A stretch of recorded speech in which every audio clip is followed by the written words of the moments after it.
ও hello বন্ধুরা, চলে এসেছি সকাল সকাল একটা নতুন ভিডিও নিয়ে। আর আজকে কিন্তু ছিল আমাদের একটা পুরনো ফ্রেন্ড মাসুদের বার্থডে। পিঙ্ক কালার পছন্দ করি বলে মাসুদের জন্য আমরা পিঙ্ক কালারের কেক এনেছি। পিঙ্ক এবার স্ট্রবেরিটা দেখ, একটা মেয়েদের মতো দেখতে কেক নিয়ে এসেছি, কারণ আমরা পিঙ্ক কালার পছন্দ করি আমরা। আর এখানে মানুষের কি বিষয়ে এত আনন্দ লেগেছিল আমি জানি না। প্রচণ্ড ভিড়, পুরো স্টেশনে ভিড়, সমস্ত জায়গায় ভিড়ে ভিড়াকীর্ণ।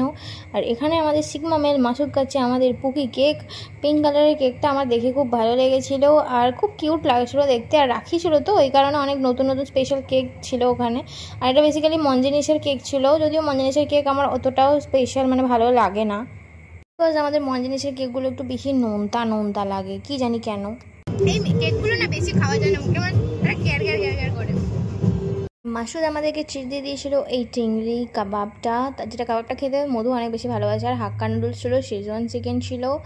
আর আজকে আমার পেটের কন্ডিশন খুবই খারাপ ছিল, সে কারণে আমি আজকে খাবারটা প্রায় স্কিপই করে দিই, কারণ আমার সত্যি পেটটা মানে ঠিক লাগছিল না। তো আমার মনে হচ্ছিলো যে আমার শরীরটা খারাপ করবে, তো আমি বলি আমরা লিচি ড্রিঙ্ক খাবো। তো লিচি ড্রিঙ্কটাই ও আমার জন্য অর্ডার করে, আর তার সাথে মধুকে একটা অরেঞ্জ জুস। তো আজকের ভিডিওটা ছিল এইটুকুই। ভিডিও ভালো থাকলে লাইক অ্যান্ড সাবস্ক্রাইব করে দিও। Thank you.